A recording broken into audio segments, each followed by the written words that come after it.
ایک دن شیطان بیٹھا رسیوں کے پھندے تیار کر رہا تھا۔ کچھ موٹی رسیوں کے پھندے، کچھ باریک اور کچھ کمزور پھندے تھے۔ وہاں ایک علم والے کا گزر ہوا۔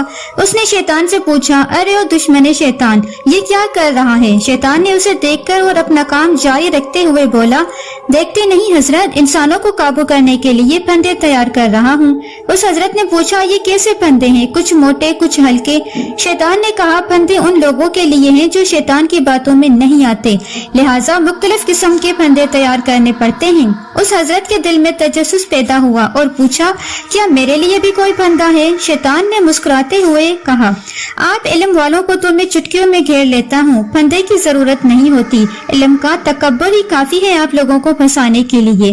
حضرت نے پوچھا، یہ موٹے پھندے کس کے لیے ہیں؟ شیطان نے کہا، اخلاق والوں کے لیے، کیونکہ ان پر قابو پانا مشکل ہے، اسی لیے حدیث میں ہے کہ اعمال میں سب سے زیادہ وزنی چیز اخلاق ہوگا۔